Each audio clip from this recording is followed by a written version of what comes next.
Transfer check करने का process ये है कि सबसे महंगा पार्ट यही है। ये अगर सही है तो आप कुछ भी बदल सकते हो।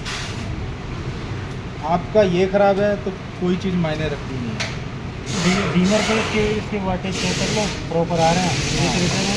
वोल्टेज चेक कर लो। आप देख लिया ट्रांसफार्मर आपका ओके है, ये रिले मिलती है हर जगह पे, आप ये पेयर मंगाओगे ही। तो सिर्फ एक बात है, ये मान लो अगर हम सिर्फ कनेक्टिविटी चेक करें ट्रांसफार्मर की, तो उससे पता चलेगा कि हाँ, उससे भी कई बार चल जाता है। अगर मान लो आपको डाउट है, ओपन है, तो आप कनेक्टिविटी से चेक कर लो, तो आपको ये, लेकिन उससे है ना वोल्टेज का पता नहीं लगता। तो अगर मैं कैसे डायरेक्ट चेक करूँ? मान लो एक सेट आता है मेरे पास जिसमें मैं कह रहा हूँ कि ट्रांसफार्मर जला हुआ है, तो लड़का मल्टीमीटर से चेक कर पाएगा? ट्रांसफार्मर देखो चेक, वैसे तो जब आप कहीं पे भी लगाओगे तो वो एम्पियर बहुत ज़्यादा लेता है, आपकी एमसीबी गिर जाएगा। तो कई बार ऐसा भी होता है ना, कई बार ऐसा अगर शॉर्ट होगा तो इंटरनल शॉर्ट है, बोलता है इंटरनल शॉर्ट है, तो उसके लिए कुछ हमारे पास होता है सिम्टम की वीडियो वगैरह कुछ शूट करके मंगा सके, तो फाइंड आउट कर सके हाँ एक्चुअली इंटरनल शॉर्ट है, कोई तो नहीं है। देखो ट्रांसफार्मर चेक करने का तरीका ये है, अगर किसी वजह से आपको ये लगता है डाउट पूरा हो गया तो ट्रांसफार्मर चेक ही करना पड़ेगा। पहले तो कंडीशन यही है कि जैसे पूरे ट्रांसफार्मर को वोल्टेज दे दो, ये वाला हटा दो। अब जैसे मैंने पूरी वोल्टेज दे रखी है कहीं से स्टार्ट, क्योंकि सेट ऑन ही नहीं है, ये जब तक नहीं लगाओगे ठीक है, नहीं होगा तो कैसे होगा? सिर्फ वोल्टेज इसमें घूम भर ही रही है। लेकिन अगर ये कहीं से भी शॉर्ट हो रहा होगा, जैसे ये कंडीशन मान लेती है, तो कोई भी चीज़ अगर यहाँ से शॉर्ट हो रही होगी, मान लो कोई भी रिले शॉर्ट हो रही है, कुछ हो रहा है, तो देखो करंट ले रहा है। मैं अगर ये ज़्यादा वोल्टेज करूँगा ना तो हूँ करने लगेगा, एमसीबी गिर जाएगी तुरंत। बिना एमसीबी लगाए तो कभी ऑन नहीं करना चाहिए। एमसीबी लगाओगे, एमसीबी गिर जाए, आपका ट्रांसफार्मर कैसे शॉर्ट है। ये एक मेरे को प्रॉब्लम आ रहा है, जैसे कि ये रिले जब भी टेक्नीशियन खोलता है ना, खोल देता है, उसके बाद ना दिमाग चला जाता है कौन सा वायर कहाँ में जलेगा। ये मेरा एक जगह में प्रॉब्लम हुआ था, जो सब एक ही देखना है ना। आप भी जैसे जो दिखा रहा है 110, 140, 101, 179, 210 ऐसे करके दिखा है, अलग अलग है, वही फंस जाता है। ये सब रेड है सर, भूल गया सर, क्या करेंगे अभी, कौन सा है ये तरीका कुछ है?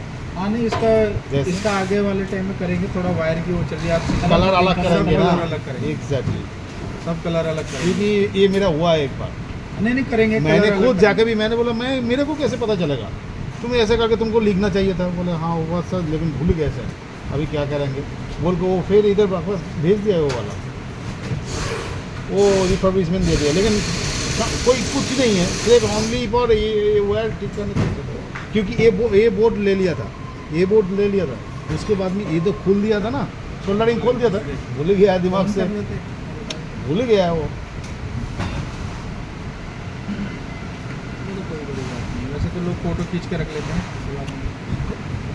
चला गया, भूल गया। वही मैं बोल रहा हूँ, ये कोई तरीका है कि देखने के लिए, लिखने के लिए कुछ है? वैसे वो कोई तरीका नहीं, तो कलर करने को डालना असुविधा होता है। करेक्ट। प्रॉब्लम देखो स्टेबलाइजर में कोई ऐसी प्रॉब्लम तो आती नहीं कि चीज़ ठीक ना हो। मेन आइटम ये कि आपको सामान होना चाहिए। चाहे प्रॉब्लम ये हो कि चाहे लीड ही ख़राब हो रही हो, चाहे HP3 ख़राब हो रहा हो, पर इंसान जब रिपेयर करने जा रहा है उसमें सामान तो होना चाहिए। सामान का मतलब ये है, उसमें डिस्प्ले होनी चाहिए, ये होना चाहिए। समझ गए। हर डीलर डिस्ट्रीब्यूटर जो भी है सर्विस सेंटर वाला, उस पर कुछ आइटम तो गिने चुने होने चाहिए। तो 3 मॉडल है हमारे, तीनों मॉडल के 5-5 सेट तो कम से कम हमेशा रखना है।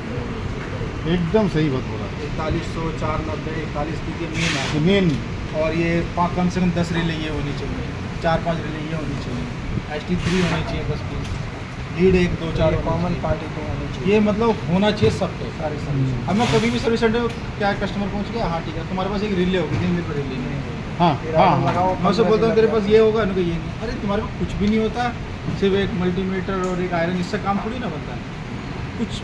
अब तुम वहाँ पहुँच गए, पैसे लगाए, तुम्हारा वक्त भी लग गया। हाँ। कम से कम मैं बात कर रहा हूँ जब तुमसे, तो तुम्हारे पास कुछ तो सामान होना चाहिए ना, जुगाड़बाजी के लिए कुछ तो होना चाहिए। तो सामान नहीं होता, मैंने बोला भी है ये सब। नहीं जय सर आने के बाद भी ये सब कराया, और उसके बाद में पता चला है जो हाँ इसमें ऐसा है। पहले तो कुछ भी मालूम नहीं था। अब मान लो सब में सुनिए ना, सब में रिले बोर्ड डिस्प्ले बोर्ड, अरे रिले बोर्ड ऐसे करके वो भी दे नहीं सर, डिस्प्ले किसी भी मेन किसी भी बस मार्क देते हैं। वो हो जाता है। अभी किसका क्या लगता है हाँ, तो पता ही पता नहीं चला, था। अभी डिस्प्ले किसी थोड़ा की एसक्यू में होता पता ही चला नहीं। है ऐसा है ऐसा। आज तो और भी जानकारी मिल गई ये वाला चीज़ लेके। ये तो जब वीडियो आई जैसा बनाने अच्छा, लगे, रिले तो सब पता में ये चला कॉमन कि आती है, अलग अलग मॉडल वाइज आती सब है? अलग है। सब अलग अलग। ट्रांसफार्मर भी अलग होगा, रिले अलग होगी, किसी में डिस्प्ले अलग है, किसी में कुछ अलग है। डबल फेस है तो उसमें एसएमपीएस लगा हुआ है, अलग चीज़ है। कौन सा मॉडल का है ये 490 है, और भी है डबल फेस भी है। 5130 का और जैसे ये मेन लाइन है, अब प्रोसेस सेम होता है। इसमें 5 रिले लगी हुई है। ये इनपुट की यहाँ से इनपुट की एमसीबी हो गई, ये देखो एमसीबी, ये तार यहाँ आ गई, इसका मतलब इनपुट की फर्स्ट रिले ये हो गई, फिर सेकंड, फिर थर्ड। अब आउटपुट यहाँ से जा रही है सॉकेट में, तो ये हाई कट हो गई, ये आपकी आउटपुट की रिले हो गई। लास्ट आउटपुट यहाँ से निकलती है, कस्टमर को हाई कट की रिले से मिलेगी। ट्रांसफार्मर इसमें हैवी हो गया 5, प्रोसेस सेम है। वही डिस्प्ले बोर्ड लगा हुआ है, ये है मेन लाइन 5 के हाँ मेन लाइन 5 के MA 500 मीटर। MA 500 MA ये तो बहुत कम ही दिखता है मेरे समझ में। हाँ, इसलिए कम आता है। ये खराब है। अगर मान लो किसी से खराब नहीं भी है तो हम आपको बता सकते हैं कि ये खराब नहीं था आपका, तो और दिक्कत है। आप उन्हें कांटा मार के कई बार होता है, ड्राई भी होता है, हमें भी आगे बात करनी पड़ती है वो इतना क्यों ख़राब निकल रहा है, हम भी उससे बात करेंगे। अच्छा, ये कंप्लीट नहीं दे सकते हैं सर्विस सेंटर को?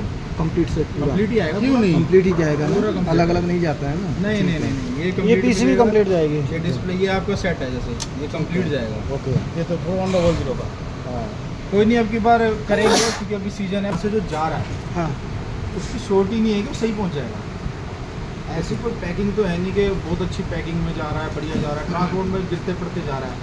वो यही है कि आपने वहाँ ख़राब निकाला, यहाँ से सही था जो ख़राब हो गया, ये दिक्कत है। हाँ, भारी आइटम है तो ट्रांसफर वाले केस में तो ये है कि सेट भेज दे, कम से कम सेट ठीक हो जाएगा, सब कुछ सही हो जाएगा। मुझे तो लगता नहीं जितने ट्रांसफर भेजते हैं वो ठीक भी पहुँचते हैं।